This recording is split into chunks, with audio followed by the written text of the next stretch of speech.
आपको आज की प्रेस कॉन्फ्रेंस जिस मकसद के लिए बुलाया हूं, उसमें हमारे देश के वजीर आजम पंत प्रधान नरेंद्र मोदी साहब के झूठ का पर्दाफाश करने के लिए बुलाया हूं कि किस तरह भारतीय जनता पार्टी देश के गरीब लोगों के साथ खिलवाड़ कर रही है, उनको सुहाने सपने दिखा रही है। इसके लिए मैं आया हूं और पूरे कागजी दस्तावेज के साथ आया हूं। देखिए, 2015 में प्रधानमंत्री आवास योजना PMAY ये शुरू की गई थी। PMAY के इसमें पहला जो GR निकला था, सर्वांसाठी घरे संकल्पनेवर आधारित प्रधानमंत्री आवास योजनेची राज्यात अंमलबजावणी करण्याबाबत 9 डिसेंबर 2015 को ये GR निकला। स्टेट गवर्नमेंट ने GR निकाला। उसमें हर शहर के अंदर ये प्रधानमंत्री आवास योजना, ग्रामीण के अंदर प्रधानमंत्री आवास योजना ये चलाई जाएगी। इस दौरान आपने तो प्रधानमंत्री नरेंद्र मोदी साहब के बहुत सारे भाषण सुने होंगे और बहुत सारे होर्डिंग्स देखे होंगे, और उस होर्डिंग के ऊपर लिखा था कि 2022 तक हर बेघर को घर देंगे। ये उनके भाषणों में भी बोलते गए, उनके पूरे मंत्रियों ने भी बोलते गए, उनकी पार्टी ने प्रचार भी किया कि 2022 तक है तो हम हर बेघर के को एक छत देंगे, हर बेघर को घर देंगे करके। उसमें बहुत अच्छी स्कीम थी, गरीबों को अपना घर मिलने वाला था। इसके 4 अलग अलग कंपोनेंट्स केंद्र सरकार ने बनाए थे, और उस कंपोनेंट के तहत कौन गरीब टाइम में फिट होता है उसको उस कैटेगरी के अंदर डाल के उस हिसाब से उनको या तो सब्सिडी दी जाने वाली थी। जिनके पास कुछ भी नहीं है, उनकी जमीन भी नहीं है, उनका घर भी नहीं है, ऐसे लोगों के लिए है तो एफोर्डेबल हाउसिंग स्कीम। तो ये 4 कंपोनेंट्स के अंदर बनाई जाने वाली थी। एक तो झोपड़पट्टी पुनर्वसन ISSR बोल के ये स्कीम थी, और फिर क्रेडिट लिंक एक स्कीम थी CLSS, दूसरी थी एफोर्डेबल हाउसिंग प्रोजेक्ट AHP, और स्वतःचे बांधकाम BLC कैटेगरी के अंदर कि भाई मेरे पास है तो एक छोटा सा घर है, मैं उसको है तो और रिनोवेट करके उसको टॉयलेट बना रहा हूं, एक रूम थोड़ा सा बढ़ा रहा हूं। अगर कच्चा घर है, मेरे नाम के ऊपर है तो मैं उसको पक्का बना रहा हूं, वो BLC कैटेगरी के अंदर। तो ऐसे 4 कैटेगरी के अंदर। अब मैं आपको यहां आने से पहले देश के राष्ट्रपति महामहिम साहब का अभी भाषण चल रहा था, क्योंकि लोकसभा का अधिवेशन आज शुरू हुआ, और महामहिम ने अपने भाषण के अंदर ये कहा कि मेरी सरकार मतलब मोदी जी की सरकार ने गरीब लोगों के लिए 2 करोड़ घर बनाए हैं। प्रधानमंत्री आवास योजना के तहत 2 करोड़ घर बनाए हैं। अब ये कहां बनाए हैं ये हम उनसे सवाल करेंगे, लेकिन हमारे पास औरंगाबाद के अंदर क्या बना है ये अब मैं आपको बताता हूं। ये जब स्कीम शुरू हुई तो महानगर पालिका को इसकी जिम्मेदारी दी गई कि भाई आप में है तो इसके एप्लीकेशंस जमा करना, एप्लीकेशन जमा करके पूरा उसका स्क्रूटिनाइज करना, लैंड आइडेंटिफाई करना, और इसके ऊपर कंस्ट्रक्शन स्टार्ट करना करके। उसमें ये औरंगाबाद महानगर पालिका के अंदर, अब आपको मैं बताता हूं कि 2015 या 2016 समझ लीजिएगा कि इसका दिसंबर में आया था GR, तो उस हिसाब से 2016 से लेकर 2022 तक कितने गरीबों ने सपने देखे थे। झोपड़पट्टी पुनर्वसन के लिए कितने रजिस्ट्रेशन आए थे? 4,567 रजिस्ट्रेशन आए थे। क्रेडिट लिंक के लिए कितने एप्लीकेशंस आए थे? सिर्फ मैं औरंगाबाद जिले की बात कर रहा हूं तो कितने आए थे? 12,253, 12,253 एप्लीकेशन्स आए थे। AHP एफोर्डेबल हाऊसिंग, खाजगी भागीदारीमध्ये परवडणारे गृहनिर्माण, फ्लॅट सिस्टम मध्ये जे तयार करण्यात, त्याच्यासाठी किती एप्लीकेशन्स आले औरंगाबाद मध्ये? तर 52,856, 52,856 एप्लीकेशन्स आले। स्वतःचे बांधकाम जैसे छोटे से घर में बताया BLC कैटेगरी के अंदर, तो उसमें कितने आए हैं? 10,842। ये इतने सारे एप्लीकेशंस आए, यानी कि टोटल जो है ये चारों कैटेगरी के अंदर अगर मिलाए तो औरंगाबाद के अंदर कितने आए हैं टोटल? तो 80,518 अब आप सोचिएगा कि जिनको सपने दिखाए गए थे कि 2022 तक आपको हर घर मिलने वाला है, हर बेघर को घर मिलने वाला है, ISSR कैटेगरी के अंदर 4567, उसमें से मिले कितने लोगों को? तो 0। क्रेडिट लिंक 12,253 एप्लीकेशंस, मिले कितने? 0। AHP एफोर्डेबल हाउसिंग 52,856, मिले कितने? 52,856 एप्लीकेशन्स आले, मिळाले किती लोकांना? 0।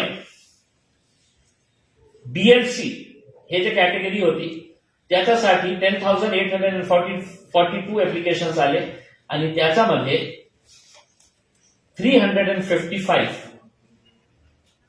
355 लोकांना हे काम त्यांचं आता सुरू करण्यात आलेलं आहे, ते प्रगतीपथावर आहे. याचा अर्थ हे आहे की 80,518 लोकांनी एप्लीकेशन्स केले. 2016 पासून ते एक स्वप्न बघत आहे, नरेंद्र मोदी साहेबांचं भाषण ऐकत आहे, भारतीय जनता पार्टीचा खोटा प्रचार ते ऐकत आहे की आम्ही सगळ्यांना घर देणार आहे, आणि औरंगाबादमध्ये फक्त 355 लोकांना, 80,000 पैकी फक्त 355 लोकांना हे स्कीम मध्ये घरे मिळालेले आहे. घरे म्हणजे हे जे एक्झिस्टिंग घर आहे त्यांच्यासाठी 355, बाकी सगळ्या कॅटेगरीज मध्ये 0.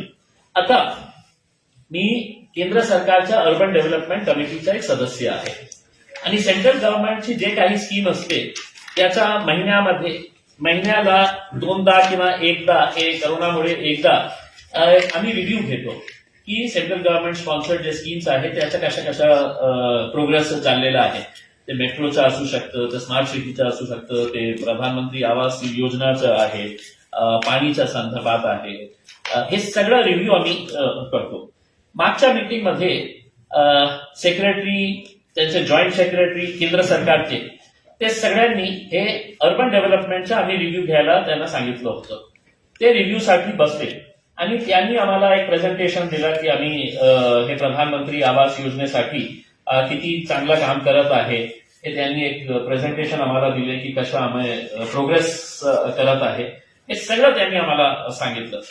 आणि त्याच्यानंतर ते पॉवर पॉईंट प्रेझेंटेशन दिल्यानंतर मी त्यांना सांगितलं की साहेब, आता तुम्ही जे चांगलं स्वप्न दाखवण्यासारखे जे आहे ते तुम्ही आम्हाला दाखवले, आता मी तुम्हाला खरी परिस्थिती दाखवते की माझ्या फक्त एका जिल्ह्याच्या बाबतीत मी बोलतो की 80,000 जेव्हा अर्ज आले त्याच्यापैकी फक्त 355, याचा अर्थ हे होतो की 1% लोकांनाही आपण फायदा देऊ शकले नाही. 1% लोकांनाही. मग का नाही देण्यात आला? काय आहे त्याचं कारण? मी महानगरपालिकेच्या सर्व अधिकाऱ्यांना या मीटिंगच्या अगोदर बोलवले आणि त्यांना विचारलं की बाबा काय आहे, कशामुळे हे आपण देऊ शकले नाही गोरगरीब लोकांना. तर हे पण आश्चर्याची एक गोष्ट आहे की 2019ला 20 हेक्टर जागा जे आहे ते गट क्रमांक 307 मध्ये 20 हेक्टर क्षेत्र प्रधानमंत्री आवास योजना राबविण्यासाठी महानगरपालिकेला प्रदान करण्यात आलं होतं. 20 हेक्टर. परंतु विभागीय आयुक्त श्री सुनील केंद्रेकर यांनी सदर जमीन सफारी पार्क करिता देण्याचा निर्णय घेतल्यामुळे सदर विषय अद्याप प्रलंबित आहे. त्यामुळे हे क्षेत्र सफारी पार्क यांची प्रधानमंत्री आवास योजना राबविण्याकरिता देण्यात आली. जे 52,000 जे बेनिफिशियरीज आहेत त्यांच्यासाठी उदय चौधरी जेव्हा कलेक्टर होते तर त्यांनी एक इंटरेस्ट घेऊन पडेगावला, जिथे आज सफारी पार्क उभे आहे, ते जागा त्यांनी दिली होती, 20 हेक्टर जागा, की प्रधानमंत्री आवास योजनेसाठी आम्ही हे देत आहे. मग त्याची एक मीटिंग जेव्हा इथे झाली तर असा निर्णय घेण्यात आलं की आपण ते जागा प्रधानमंत्री आवास योजनेच्या जागी आपण जनावरांसाठी सफारी पार्क तिथे तयार करू, आणि ते जागा जे आहे ते सफारी पार्कला देण्यात आली. ठीक आहे, सफारी पार्क औरंगाबाद शहरासाठी, जिल्ह्यासाठी, टुरिझम पॉइंट ऑफ साठी ते व्हायला पाहिजे, आम्ही त्याचा विरोध करत नाही. पण याचा अर्थ हे आहे का की औरंगाबादमध्ये जमिनीच नाही आहे, आम्ही देणारच नाही आहे, आणि गोरगरिबांच्या मग त्यांच्याकडून तुम्ही काय ऍप्लिकेशन्स घेऊन घेतले, तुम्ही स्क्रुटिनाइज केले, सगळे ते पात्र ठरले आणि तुम्ही त्यांना जागा देत नाही. मग त्याच्यानंतर असं झालं की तुम्ही दिलेली मग महानगरपालिकेने पुन्हा जागेचा शोध केला की आपल्याला दुसरी जागा कुठे मिळू शकतं का. तर 11 ठिकाणी महानगरपालिकाने जागा शोधली, कारण शहरामध्ये ते मिळणार नाही, ते कॉर्पोरेशनच्या बाउंड्रीच्या बाहेरच मिळणार इतकी मोठी जागा. तर त्यांनी मिठिंडामध्ये, तिसगाव, चिकलठाणा, कांचनवाडी, सुंदरवाडी या ठिकाणी जागेचा शोध घेतला आणि कलेक्टर साहेबांना प्रस्ताव पाठवलं की साहेब आम्हाला हे जागा प्रधानमंत्री आवास योजनेसाठी पाहिजे. हे कधीपासून 2016 पासून हे सगळं चाललेलं आहे. पत्र व्यवहारांचं मी म्हटलं आणा पत्र, किती पत्र पाठवलेले आहे करते. हे सगळं कोणकोणत्या तारखेला हे पत्र कलेक्टर साहेबांना पाठवण्यात आलं होतं. हे सगळं डॉक्युमेंट्स मी कलेक्ट केलं. त्या युडीच्या मीटिंगमध्ये मी जेव्हा हे सांगितलं तर अनेक माझे जे चेअरमॅन आहेत तेही भारतीय जनता पार्टीचे आहेत, अनेक सदस्य जे होते, चेअरमॅन जे होते, मी म्हटलं आता बघा तुम्ही, मी हे लोकसभेमध्ये हे सांगणार आहे की मोदी साहेब आपण खोटं बोलत आहे, लोकांना स्वप्न दाखवण्याचं तुम्ही काम करत आहे. आणि उत्तर प्रदेशच्या निवडणुकीमध्ये आम्ही बॅनर्स लावणार आहे, होर्डिंग्स लावणार आहे की मोदी साहेबांनी आमच्या औरंगाबादमध्ये 80,000 लोकांकडून हे घेतलं आणि 355 लोकांना फक्त दिलेले आहे. तर ते खूप घाबरले. मी म्हटलं की कोणीतरी जबाबदार असायला पाहिजे. कलेक्टरनी हे सांगा आम्हाला की आमच्याकडे जागा नाही आहे म्हणून आम्ही दिली नाही. म्युन्सिपल कमिशनरने आम्हाला सांगा की साहेब आम्ही इतकं प्रयत्न केलेले आहे, आम्हाला जागा मिळत नाही. विभागीय आयुक्तने सांगा की नाही आम्हाला मनुष्यपेक्षा जनावरांना घरं द्यायची होती म्हणून आम्ही सफारी पार्क केलेलं आहे. मग मी काय केलं, मी एक पत्र त्यांना पाठवलं. त्यांना चेअरमॅनला त्याच वेळी आणि त्या सेक्रेटरी जे आहे अर्बन डेव्हलपमेंट सेंट्रल गव्हर्नमेंटच्या त्यांना एक पत्र दिलं आणि त्याच्यामध्ये मी लेटर हे आहे, प्रधानमंत्री आवास योजना के तहत औरंगाबाद शहर के कुल 52,856 गरीब हितग्राहियों को 7 साल से मकान मिलने का इंतजार है तथापि योजना अंतर्गत आवास प्राप्त करने हेतु अभी तक कोई कार्रवाई नहीं होने के कारण औरंगाबाद के जिला कलेक्टर, औरंगाबाद के म्युनिसिपल कमिश्नर, औरंगाबाद के डिविजनल कमिश्नर को दिल्ली में इस कमेटी के सामने है तो बुलाया जाए करके और इनसे एक्सप्लेनेशन कॉल किया जाए कि तुमने गरीबों के सपनों को क्यों है तो चिकनाचूर किए थे करके. अब चूंकि उनको ये मालूम है कि मैं पार्लियामेंट के अंदर बोलूंगा तो इनकी सबकी ये होगी, तो अब मुझे तो कल लेटर आया है और उस लेटर के अंदर 9 तारीख के दिन उन्होंने ये तय किया है कि हम सिर्फ स्थानिक लीडरों को, अधिकारियों को ना बुलाते हुए हम महाराष्ट्र सरकार के जो प्रिंसिपल सेक्रेटरी है, चीफ सेक्रेटरी है, उनको हम बुलाएंगे. 9 तारीख के दिन पार्लियामेंट के अंदर ये अधिकारियों को वहां पर आकर इनको तो अपना ओरल एविडेंस देना है कि हमने इतनी एम्बिशियस स्कीम, इतनी अच्छी स्कीम जो है वो हमने क्यों नहीं इंप्लीमेंट किए है करके. मैं कमेटी को यही अनुरोध करूंगा कि उस मीटिंग के अंदर कलेक्टर साहब, म्युनिसिपल कमिश्नर और डिविजनल कमिश्नर को भी बुलाया जाएगा ताकि है तो ये जवाब दे सके कि हमारे पास ये क्यों नहीं होने दिया गया है. मैं उस रिव्यू कमेटी के अंदर जब देखा हूं, बड़े बड़े शहरों के अंदर हजारों से कुछ शहर ऐसे हैं कि जहां पर लाखों के घर बना दिए गए हैं, लेकिन ये वो शहर है जहां पर भारतीय जनता पार्टी की सरकार है राज्य में. यानी कि इसका मतलब यह है कि उधर केंद्र में भारतीय जनता पार्टी की है, महाराष्ट्र के अंदर दूसरी सरकार है, बोले कहीं को प्रधानमंत्री की आवास योजना को अपन प्रमोट करने का है करके गरीबा मर रहे हैं तो मरने दीजिएगा करके. तो ये सिचुएशन के तहत अब हमने ये तय किया है कि मैं इसको पार्लियामेंट के अंदर भी उठाऊंगा और 9 तारीख के दिन इनके गवर्नमेंट रिप्रेजेंटेटिव्स को हम है तो उस कमेटी के सामने है तो पेश करेंगे और कमेटी के सामने इनको ये पूरा बताना पड़ेगा. अब इसमें कोई है तो हेरा फेरी इसलिए नहीं हो सकती है कि मैंने पूरे डॉक्यूमेंट्स पहले से ही जमा कर लिए हैं कि कौन कौन से सेक्टर के अंदर कहां पर ये है। अब आपको मालूम है ये 52,000 जो एप्लीकेशंस आए हैं जिनके पास कुछ भी नहीं है, वो अगर हमने सही तरीके से अगर उसका करते हैं। अच्छा, दूसरी तो आप ये समझ लीजिएगा कि गरीबों को 4.5 लाख 5 लाख रुपए के अंदर बेहतरीन एक घर मिल जाएगा। 4.5-5 लाख रुपए के अंदर, क्योंकि 2 लाख रुपए की सब्सिडी है, गवर्नमेंट की सब्सिडी 2.5 लाख रुपए की है। और अगर कोई मजदूर है, लेबर क्लास का है, लेबर क्लास मजदूर लोग ही है जिनके पास घर नहीं है, तो उनको एडिशनल 2 लाख रुपए, यानी कि अगर घर बन रहा है समझ लीजिएगा 9 लाख रुपए 9.5 लाख रुपए में, तो 4.5 लाख रुपए को तो आपकी सब्सिडी ही गवर्नमेंट की मिल जा रही है।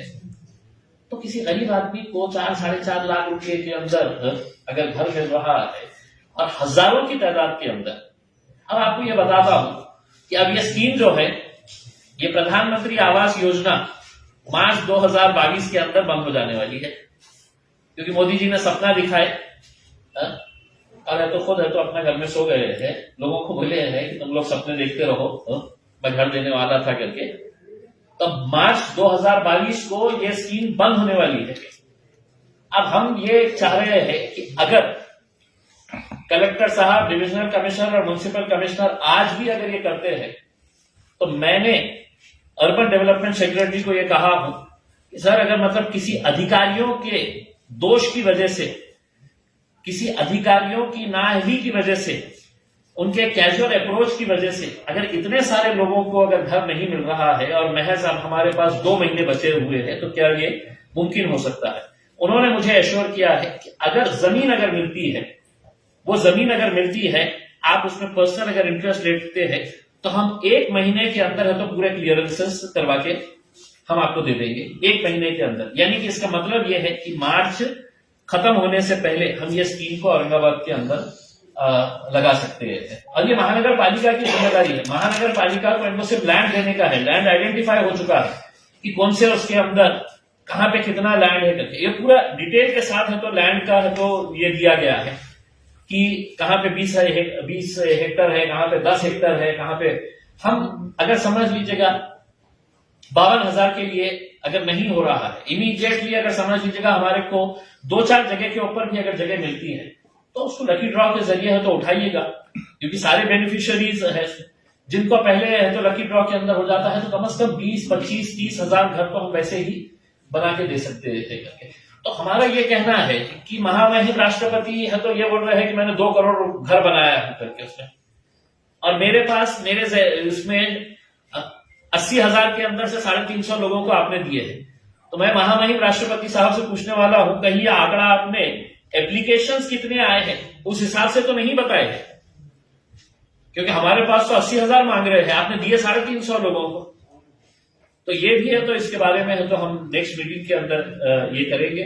मैं यहाँ के तमाम अधिकारियों से ये अनुरोध करूंगा, और यहाँ पर भारतीय जनता पार्टी के 2 मंत्री है, डॉक्टर भागवत कराड साहब आणि दानवे साहेब, फक्त रिबीन कापण्यासाठी आपल्याला मंत्री केलं नाही, तुमची ही जबाबदारी आहे की हे गोरगरिबांच्या घरांसाठी आपण स्वतः काय प्रयत्न केले हे सांगा। मंत्री झाल्यावर एकदाही आपण मीटिंग घेतली का की प्रधानमंत्री आवास योजनेच्या बाबतीत काय केलेलं आहे करके? फक्त उद्घाटन करण्यासाठी नाही आहे, 2 मंत्र्यांना सांगतो मी आणि राज्य सरकारलाही हे सांगतो की तुमची काय आहे देणं घेणं केंद्र सरकारशी, ते तुम्ही भांडत राहा, तुम्हाला जे करायचे ते करा, पण हे गोरगरिबांना घर देण्यासाठी आम्ही प्रयत्नशील आहे। आणि नक्की मी आपल्याला सांगतो की 9 तारखेला हे अधिकारी जेव्हा येतील त्यांच्याकडे काही उत्तर नसणार आहे, मी इतकं त्यांना हे करणार आहे। तो मेरा ये मुद्दे के ऊपर बात करने की थी।